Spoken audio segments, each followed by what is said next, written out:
Hello, listeners, and welcome back to Tradie Wife Life. I have a fantastic guest. This one is aimed, actually, this could be very interesting for both our male and female listeners, but I have asked our guest here today specifically for our female listeners because we have a fair bit in common, us tradie wives, and that is negotiating some very challenging conversations. And I have an expert in negotiating challenging conversations with us today, Nicole Davidson. Thank you so much for being here. It is always a pleasure, Nic. Nicole, you and I have spoken quite a few times. We've done a couple of podcasts over on the Tradies and Business podcast. You have worked with our client base several times now, joined us at conference last year. We had a lot of fun at conference. Indeed. And so I know a lot about you, and chances are some of our listeners will also know a lot about you, but there are some listeners here that do not know who Nicole is and where you've come from. And I'm going to try and not make this confusing today. So I'll talk about myself in the third person. Nicole, tell us who you are. How did you come to be talking to me today? Fantastic. So, yeah, Nic. So, Nicole Davidson, I run a business that's called Nicole Davidson Negotiation. I have to say, when I named the business, I wanted to keep it simple. So it's who I am. It's what I do. So I have been a specialist in helping people with negotiations for about 11 years now. And what I do is I help in a couple of ways. One is that I teach people and I give them the skills that they need ahead of time so that they can go into negotiations and challenging conversations with a lot more confidence and a lot more strategy so that they're in the best place possible from the start of that process. I also work with people when perhaps they're in the middle of a conversation or a negotiation where things are getting a bit difficult and they need a bit of a helping hand in that real-time process. And that's where I've got my negotiation GP service, which is an online help desk, if you like, for negotiations. And then finally, I work as a mediator where I come in as an independent third party to assist people who are in conflict. And I really try and help each of them understand what's going on at a sort of broader level than they may have thought about it, and then help them come up with some creative options to actually get an outcome that works for both sides. I've sat through quite a few mediations. That sounds terrible. Trust me, they weren't all for me. They've been for some other people as well, and a few for myself. I make no bones about the fact that I'm a divorced woman, and so I had to negotiate with my children's father around our care arrangements and our financial arrangements and what that would look like. And I actually really enjoyed the process because if I call myself out, maybe he'll listen to this one day and feel very chuffed about himself. But at the time, I probably didn't take a lot of his perspective into consideration because I was wounded and it was very much about me.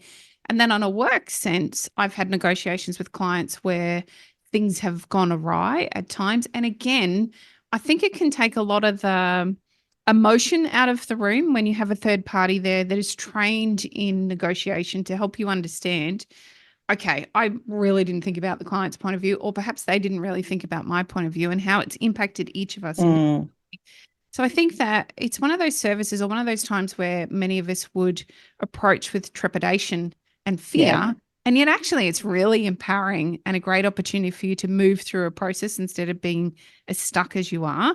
I wonder from your point of view, I like if I wasn't doing what I do, I think I'd love to do what you do. I can imagine you have some great stories, and I don't want you to go into those today. And I'm sure you wouldn't because you're far too professional for that. And there must be some patterns that you see that you could make us aware of that perhaps we fall into as humans trying to communicate together that are our default. Like you'd almost see walls go up at times, I can imagine. And I wonder if there's some of those that we could uncover today that we could start to be more mindful of when we are communicating together. Yeah, absolutely. And I think the interesting thing that you said there before, Nic, was, how going through the mediation process, you realised you weren't really taking into account the ex-partner's perspective as much. And that's one of the biggest things that comes across when we get into this is, we see the world from our own perspective and our own lens, and it's actually really difficult sometimes to see the other perspective. And even if you can, I think one of the challenges is that we often think that we have to change the other person's perspective. Even if we can get in there and understand where they're coming from, we feel like we've got to show them that their perspective is wrong and ours is right. And what you get into is then this sort of adversarial battle where it's, one of us is going to be right, one of us is going to be wrong. And that drives ego on both sides, because who likes to be wrong? And so you get into this really difficult process. And so when I work with people, it's all about going, you need to understand the other person's perspective. You need to understand what's driving their thinking and why they believe the outcome that they want is right. You don't necessarily need to change that if you can come up with something that sort of allows you to keep your perspective and them to keep theirs, and you both can compromise a little bit, but ultimately you don't want to just compromise. You actually want to understand those perspectives and actually find some extra value that you can put into those solutions, rather than just that sort of 50-50 split the difference. We'll both get half of what we want. Absolutely. I think when we are looking at it from a possibility or a solution-based thinking, we can get to that ideal outcome for both parties rather than it being about compromise. Compromise, I don't think, is necessarily a good thing. Yes, we do always have to give a little bit, both of us, to get to a solution. But if we make it about the solution, it stops being quite so personal. And I think that's a big key to what we're talking about here today. Most conversations are emotion-based. Even when we try not for them to be emotion-based, they become triggering. And suddenly we're having all of these feelings or bringing our own personal stories into those conversations. And the other party in the conversation has got no idea about what the trigger was or what the story is that you're telling yourself that becomes part of that a negotiation that you're having with someone. And therefore, we don't necessarily move to the space that we need to. So I think that, often having that third party in place is just that it's almost like a guiding light to help you find, first of all, we're more measured when we are inviting somebody else into the conversation. We're more likely to take a breath and stop and listen, because all we really want is to be heard, and the other person wants to be heard. And when we're forced to listen to a third party, it kind of, there's a shortcut there that happens so that everybody gets heard. Well, and this is one of the interesting things, because coming back, we talked about one of the problems being people fail to think about the other person's perspective at all, or just go, I know what it is, and they're wrong. But this is the other problem, is even if the other person shares their perspective, the vast majority of people are actually not very good at listening. While we're listening, the message that's going through our head is, the minute we hear something we disagree with, the temptation is to start having a little dialogue inside, going all the reasons why what they just said was wrong, and what I'm going to say to counteract this, and how am I going to convince them to change it. Now, the problem with that, and any of the tradie wives who also are tradie mums will understand this, you cannot listen to two voices at once. No. So just as if I've got my two kids both yelling and screaming at me because they both want something at the same time, if I've got someone in a challenging conversation who's talking at me, but my internal voice is triggered and is having all these discussions about why are they wrong, how am I going to convince them to change, I'm actually not listening to the other person. And so being able to do this, it's really, really important to be able to slow down the whole process so that you can actually engage and listen. And the biggest tip I've got for listeners who want to be better at listening is, as you're going, you want to be paying attention, but then I want to ask a question based on, what did I just hear? I want to be curious. So if you can go into this with a real mindset of curiosity, okay, so you said that, you think it's not the right time to do this investment because cash flow's not strong enough. Tell me, what do you think cash flow needs to look like in order to be ready for this investment? If cash flow was stronger, what other things might be getting in the way of this for you? So I'm actually going to take what they've said, and I really want to dig down as much as I can to get to really where are they coming from. I think that we were all done a bit of a disservice when we were younger. My dad used to tell me all the time, curiosity killed the cat. Yes, we did get told that. Yes, I'd be in trouble all the time for being a nosy Parker, and I wasn't allowed to ask all of the questions. When I was just honestly being curious, it came off as that nosy, sticky beaky kind of concept. And in actual fact, I feel like it really dampened that curiosity spirit within me, and I've had to work very hard to bring it back, because working with clients the way I do, I need to be curious. But I reckon all of our listeners are very similar. We've had that curiosity dampened through life. It can be a hard skill to turn back on. Is there a way, a shortcut to turning it back on? Or are there specific questions that can help us then mindfully turn that curiosity back on when we're in a situation where we need more information? Oh, I don't know that there's any really easy shortcuts to it. I think the first thing we need to be conscious of is just being aware of what's going on. And, even, and the thing is too, if we've been having difficult conversations, and we all have difficult conversations from time to time, and even when you become aware and you start going, oh, I want to do this better, you will have conversations. And I still have conversations. I mean, I've been allegedly an expert in this stuff for nearly 12 years, but there are still times where I come out of it and I go, why did I say that? Why did I do that?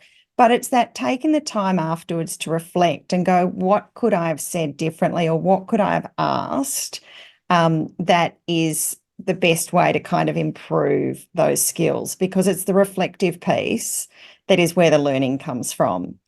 Now, one of the things that I would say is, what you want to be doing is becoming aware in a conversation of where am I speaking and when am I questioning. And, particularly one of the things that we have a tendency to do is if we're not sure about something, if we're buying ourselves time to think, we often will just start talking about something and we'll probably not be as coherent as we could be, because at the same time we're speaking, we're trying to think and process stuff as well. So I always say, when you get a response that you don't like or something and you need that time, it's just find another question to ask. And questions are great because, particularly if it's a question, actually the question that you ask might not be as relevant as it could be, but that's where you've got time to go, I'm actually not going to listen as much to that answer because I'm going to do my thinking here. Yes. Or even better is actually to be really transparent and actually say, look, you've just given me some information that I didn't know before. I hadn't really thought about that perspective. Can I have a few minutes to think about it before I, decide what does that mean for where I want to come? And, that ability to slow things down and not feel rushed, which once again, it's really difficult in our busy lives. You're at home, you've got, hubby's probably been out at work, you've been, doing your stuff as well. You've had to look after the kids in the evening. You've probably got half an hour to catch up, which you don't really want to be talking about work anyway, but when else are you going to do it? So you want it to happen quickly, but if you rush these things, that's where conflict can grow at a faster rate. It's very true. I was taught a technique when I was learning how to interview people for positions. So I worked for a big pharmacy firm and did a lot of the interviewing for the entire firm, including people, I'd have to, my role traditionally in pharmacy, the pharmacist is at the top of the tree, and yet we sat in a different position. So I got to interview lots of pharmacists. And so I had to do a fair bit of training to be able to carry the authority into those conversations, given in a typical role, I wouldn't have been seen to have that authority to have that conversation. Yep. And so one of the techniques I was taught, and I now teach all of our clients, is the power of the pause. I think it goes back to exactly what you're talking about here. It's actually a little bit of manipulation using it within an interview, but it's going to help you flesh out a bunch of information. Yeah. I don't necessarily advocate for this one to be used with your partner. I don't know that it always works. And sometimes if the pause is a reflective pause, so you can have a moment to catch up to where the conversation's gone, that's not a bad thing. In this case, using the pause in an interview allows your interviewee to fill the space, because we get uncomfortable with space. We become so trained and conditioned to lots of noise and thinking fast and filling the space that's available. We tend to say the stuff we haven't already pre-thought about. Yeah. That's where you get a far better indication of the character of the person that you're currently interviewing. So I just wanted to throw that in there. No, and definitely silence and that pause is a really good technique in any negotiation. And I think that the skilled user of the pause knows when it becomes just that little bit awkward where they are going to feel pressure to say something to actually now it's becoming really desperately uncomfortable. And it's being able to sort of just observe what's going on. I use those pauses all the time, whether it's, with my husband, I will use it. He'll say something and I'll just be like, and I'll just wait. He knows what I'm doing now because he's heard me often enough that he knows exactly what it is. But that's okay. I'm fine with that. He knows I'm leaving him space to say more. Yeah. But the other thing is, whenever I'm running training courses or even in mediations, I will allow a really good time and it's not just this idea that we might be, manipulating them, I think was the word that you used. But it's actually, we need to understand that there are different types of people in the world. And if you've got someone who is more on the introvert spectrum than the extrovert spectrum, they actually need that pause to stop and reflect. Because if you've got someone who's more on the extrovert spectrum, they do what I call thinking draft mode. Ah. So when I ask a question, say if it was a really simple question like, where shall we go for lunch? Mhm. The extrovert might sit there and say something like, oh, well, we could go for sushi, but actually, no, we had sushi last week, but there's a really cool place that's opened up down the road. Although I did hear that that's a bit expensive and I'm a bit broke at the moment. So you know what? Actually, why don't we just go to the sushi place? Yes. And so you kind of get this process as it happens, whereas somebody who is much more on the introvert scale has the same thought process. They're having all of those ideas, but you don't hear anything other than let's go for sushi because they internalize that thinking. And so particularly for those in the audience who tend to be more extroverts themselves, what we know is that the extrovert will leave a really tiny pause before they jump in and fill the gap because they go, oh, they haven't responded. So they either didn't understand or they don't care or, they didn't, I'll either rephrase the question or I'll repeat it or I'll just give them an answer. Mm. And so you need to be aware a little bit of where do you fit on that, but also who am I dealing with and where might they fit. And particularly for couples where there's one of them tends to be much more extroverted and one tends to be much more introverted, you really do need to be aware of that when you're having these challenging conversations. An excellent tip. I love that. I've not heard of draft mode, and yet it is so incredibly accurate. Nicole, let's talk about husbands and wives. We have lots of uncomfortable conversations on a day to day, just being in a partnership. And then most of our listeners are working together with their partners. So it really raises the stakes. And so we thought today we would chat through, I guess, perhaps identifying when an uncomfortable conversation might be about to happen and how we can slow down that conversation so that we can navigate our way through it rather than feeling triggered and emotional all the way through, which so many of us do.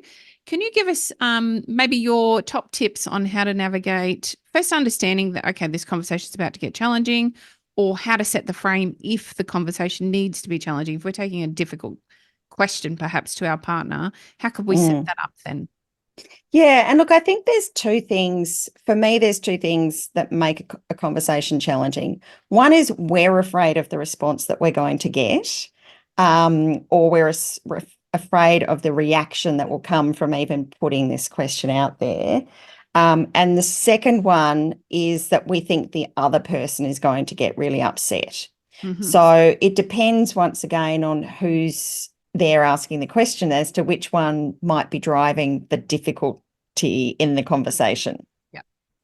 So if it's the one where you are worried about the reaction, so if you're someone who doesn't like conflict and you're worried that by starting this conversation, you're going to end up in conflict, there's a couple of things to think about. One is, how do I frame this issue? And so the idea here, say if you've made a decision about, I'm going to come back to this idea of investing something in the business. And if I reach out and if I know from previous conversations, perhaps my partner just doesn't feel like it's the right time to invest or something, and I know that I'm going to get a no or a negative reaction, the way that I want to start that conversation is actually by saying, I want to talk about, and something that's very vague around it. I want to talk about how we're going to grow the business. I might not mention that touchy word of investment. Yep. Then I'm going to start with, well, what's all the evidence that I've got to support why I believe investment is right? I want to talk about, here's the numbers that show that this is what's happening. Here's somebody who I've got as a case study where they got a piece of, this particular piece of software or a piece of hardware or something. They've had amazing success. Here's, information about what it looks like. So what I'm going to suggest is that we do a bit of further research around it. So what I'm asking them for is something that they can agree to at this stage. I'm not asking the big ticket item at the end. So you want to break down that difficult conversation into things. How can we move it along chunk by chunk by chunk so that I can take them along on this journey without making it too scary for them to say yes to a big thing? Because one of the things that I really want to do when I'm trying to negotiate in difficult circumstances is avoid getting a no. Yes. Because once I get a no, I've now created another problem that they don't want to be seen to back down. Yes. Because that's a challenge to their ego. Yeah, totally. So I never want to ask for something until I think I've got them ready to be able to say yes. I love the framing of that. And I love the small agreements before we get to the big chunky conversation. And then there are times when we don't have the opportunity to frame it. We've fallen into, let's say we're reviewing the financials for the month and there's been a few decisions that are perhaps reasonably questionable. And so we need to have a really tough conversation about why those decisions were made. They're always going to be triggering for a couple because it's about money and it's very emotive. Yep. So you find yourself in this opportunity for conflict. Is there a way to get out of it without conflict? I think the first thing that I would say is you want to recognize that this is a difficult conversation. So particularly where you are in a couple where you've got work conversations, you've got personal conversations, and in an ideal world, you don't want those two to mix. You want to be able to have an argument about something at work, but still be able to have a pleasant conversation about planning your next holiday or figuring out who's going to do school pickup tomorrow. So I think the idea there is really to be very clear in the first place when you're having work time and when you're having personal time. And to the extent that it's possible to have very clear boundaries. So the first thing I'd say is we need to have a work conversation about this. Can we go? And in an ideal world, once again, you're going to have a separate space. If you've got a little office area, something that's in the home, that's, mainly used for work, I would try and relocate physically to that space to have this conversation. So it's very clearly delineated. We're now in work mode. And I think, even for some people, I think that's one of the challenges of working from home is for a lot of people, it's now that differentiation has gone. So that's why even for me, most of the time when I'm at work, I will still dress like I'm going into the office because that gives me a sign that I'm in a different mode. Yes. So I think with these conversations, if you can put it into a different space so that it's very clear that this is work, it helps to sort of unblend those difficult moments and stop them sort of impacting on the personal side of life as well. So that would be the first thing. And then assuming that you've got that, I think once again, having the information ready to go, having a discussion that says, we've spent too much on this and and we talked about this, and they go, what do you mean it's too much? It's not too much. We've got plenty of money in the bank. And being able to say, no, it felt like it was really low. If you've got exact details, this is how much the bank balance is today. Here it is. And even if you can show them and go, here's a copy of the statement from today. Putting things visually. And once again, some people are much more visual than they are than other people are. So if you've got that in front of them, can really make a difference. I think that's a fantastic tip. We often find there is that it's challenging conversation to have when it comes with money, but we don't necessarily all have the same information or the same data unless it's in there in front of you. So we use a lot of spreadsheets at Tradies and Business. And there are other ways you can do this. It doesn't need to be with a spreadsheet. If you've got the data, it's hard to argue against the data.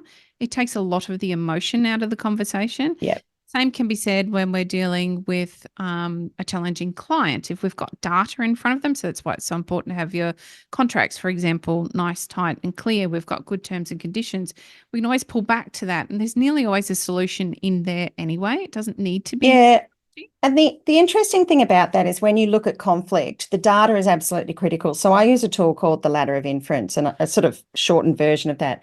And what we've got in any conflict is we've got our data. So there's all this information, and I have a certain amount of information, and then I'm at a certain point. So for example, if I've got data, I've got all my timesheets and records of work done on a client's job, and I've got the invoice that was sent, and I've got the information that this invoice is now 60 days overdue, and then I've left them messages and they've promised to pay, but they're not paying. So my conclusion is these guys are going to try and get out of the bill. They are, just being a pain in the backside. They probably think that I can't afford to sue them, and they're just trying their luck. Yeah.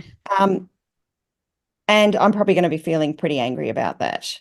Now, the reality is it's not that information itself that leads us to that conclusion.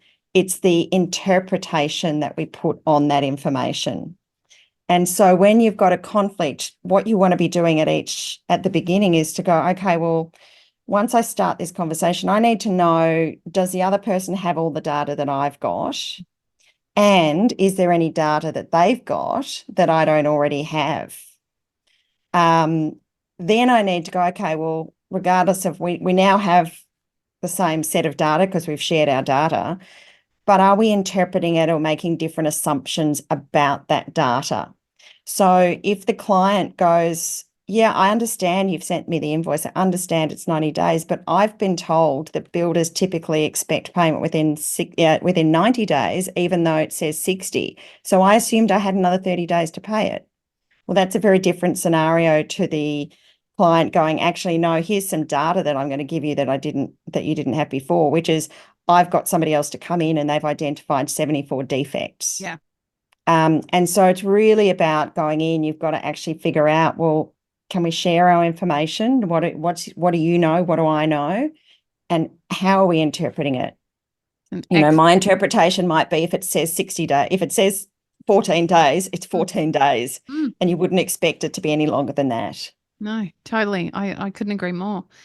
I'd like to know if there's a way. So I've, let me try and think about this from a tradies perspective, because maybe there's some key takeaways for us to give our partners to empower them as well. So I've found myself on site, one of our team's done the wrong thing. So we see pretty often that tradies aren't comfortable with the confrontation of, addressing staff around something they haven't completed or something they've done wrong, or, they might be that uncomfortable conversation they have to have. Yep. So I've found myself in one of these conversations and it's become elevated in a way that I didn't necessarily intend it to, or I didn't get a reaction like I thought I was. So we've reached a point like a stalemate. It's uncomfortable. Everybody's feeling a bit yucky.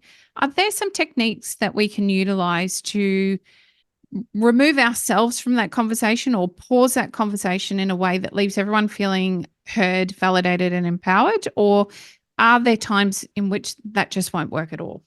Look, I think a lot of it comes down to what the relationship is before you get into there as well. And so I talk about, because effectively what we're talking here is about giving employee feedback. Yep. Which is one of the most hated jobs of anybody who has to manage people.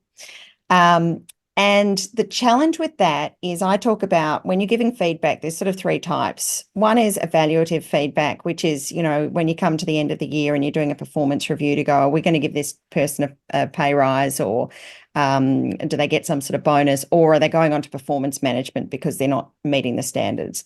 The other type is coaching feedback, which is when somebody's done something wrong, you want to give them feedback so that they can improve in the future. And then the other type of feedback is what we call appreciation, which is basically, it's not necessarily about whether they're doing a good job or not. It's about appreciating them as a human. I love that you always come on time. I love it that you bring in, party pies on a Friday, or you're the first one to shout at the bar every time, whatever it is. Mm-hmm. And so the easiest way to create an environment where you can give the coaching feedback, particularly when you're going to have to give negative feedback, is to create a bank balance from giving appreciation on a regular basis, because it builds that relationship. Yeah. The person then trusts you, and they're not as scared when you give them some negative feedback.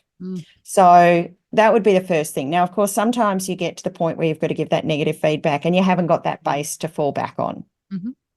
So the thing that I do there is I would start by saying, look, this is what I've seen, and it's hard without having a specific example, but maybe it's like, what happened was you told me that you had finished checking all of the grouting on the tiles and everything had been cleaned. So you told me that yesterday. I've passed that on to the client. The client has come back to me today and said there is grouting left all over one whole wall, and she's furious because she'd organised for photographers to come in. Mhm. I want to understand from your perspective what your thoughts are around what's gone on and what's happened.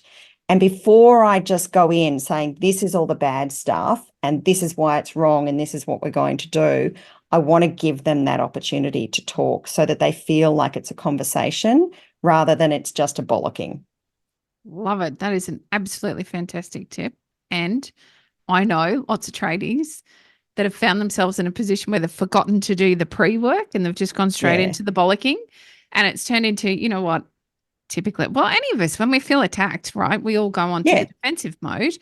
And so we get into this position where perhaps there's a shouting match. How do we get out of that? Like, it's my position as the business owner and the employer to find a way to calm that down and to either find a resolution or to say, Yeah. okay, we'll continue this conversation later. What's the And easy way to open that back door? it's perfectly fine to say, you know what, we're now shouting at each other. This is not productive. Yeah. So it is a good time for us to just stop shouting at each other. I want you to go away and have a think about it. I'm going to have a think about it, and let's agree a time to come back, postpone the conversation. So when we're in that situation, and particularly if this has been sprung on someone and they weren't expecting it, they are going to be having a moment of stress. Yep. You know, there is always a fear of job security when you've stuffed something up. Mm, And if you can actually, what happens when we're in stress is our brain actually shuts down. mm. From a neurobiological perspective, we get flooded with adrenaline and cortisol, and it stops the rational thinking part of our brain. So if we can actually just recognize that now is not the time, but don't let them get out of it, because a lot of people go, I can't talk about this now, and they'll walk off. Yes. You need to get that agreement to say, okay, we both need to come back. Let's put a time for when we're going to have a chat about this. Mm. And then hopefully, particularly if they have stuffed up, um, hopefully they'll have calmed down a little bit. And you might even want to send them a message or something. Look, I really want to hear your perspective on this, because, as I said, they need to understand that they've got a say, and there might be something we missed.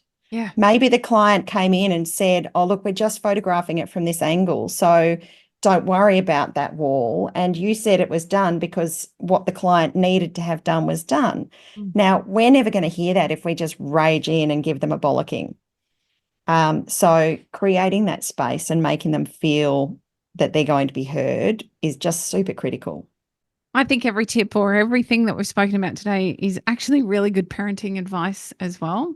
I'm sitting here listening to you, Nicole, and thinking about, oh, I could have done that better. Oh, now I understand why that one went the way it did, particularly with teenagers. But even little people, they can be very hard. We can't negotiate with them. I don't even know why we try, and yet we do as parents. We So I think, do, but you know what? Even teenagers, it's really difficult because the frontal lobe where we do our thinking doesn't actually mature until, well, it's interesting. The science is telling us it's happening later and later, because it's only when we are left to stand on our own 2 feet ah, that the brain actually gets the opportunity to fully develop. yeah. So, you know, where you've got teenagers who are living at home longer and longer, mum and dad are taking care of all this stuff for them, they don't get to make the mistakes that allows their brain to fully mature. So that's a whole different conversation, though. It's another great tip for why you need to approach with caution when you're dealing with your apprentices. I think that Yeah. that's a whole nother conversation. I'd actually really love to have that one with you, Nicole. I think that there's some big changes that we're seeing in the apprentices that are coming through, because their lives are very different Mm. than ours are as employers, or were when we Yeah. were the employee. Times are very different now than they were 15, 20 years ago. And whilst I'm sure to some extent every generation says that, it's never been as different as it has this time. Yeah. There's some huge differences that create different behaviors. Again, that's another conversation. Great opportunity for us to have you back to share some more of Indeed. your wisdom. But I think today we have had some incredible tips. My favorite one of all was draft mode. That's going to be a great concept for me to take into just thinking about who I'm dealing with and how they're dealing with that conversation as we're having that conversation, even with Yeah. clients. That'll be fascinating. I'd Excellent. love for you to share with us, Nicole, where can people find out more, particularly about your negotiation GP service, which I think is just a brilliant opportunity for people to shortcut some of those challenging conversations and a way to find a solution pretty quickly. Yeah, fantastic. So the GP service you can access through its own website, which is negotiationgp.com. And as I said, I mean, that's really geared up around the fact if you've got a sore throat that hasn't gone away after a week, you're going to go to the GP and get a diagnosis for what to do. And if you've got a negotiation that you've been losing sleep over for a week and you haven't figured out the solution, you can book in. It's a half-hour call and we go through everything to understand things. And in most cases, the half-hour call is enough just to give you the confidence to go, okay, now I've got a strategy, I can go and deal with it. Other information, and I've got a blog and a podcast that you can access through my other website, which is nicoledavidsonnegotiation.com.au. Fantastic. I've listened to your podcast. I like it as well. There's just so much information for people to tap into if they want to. It's a great opportunity to upskill and start to get better at communicating because it's such an essential thing that we do all day, every day. Yeah. Generally, without being mindful, we just kind of roll into a communication opportunity without thinking about how we're doing it. So thank you very much again for your incredible time. I really enjoy our conversations. I learn so much. So I know that our listeners are learning a bunch as well. Listeners, if you are sitting there thinking that this would be really helpful, please reach out to Nicole. All the links will be in the show notes for you. And if you have a topic that you'd like Nicole to speak on, please send it through. If it's not something we chat about here, I'm sure it's something that Nicole either already has some information on or would love to talk about on her own podcast. Thanks, Nicole. Great to see you. Great to see you again too, Nic.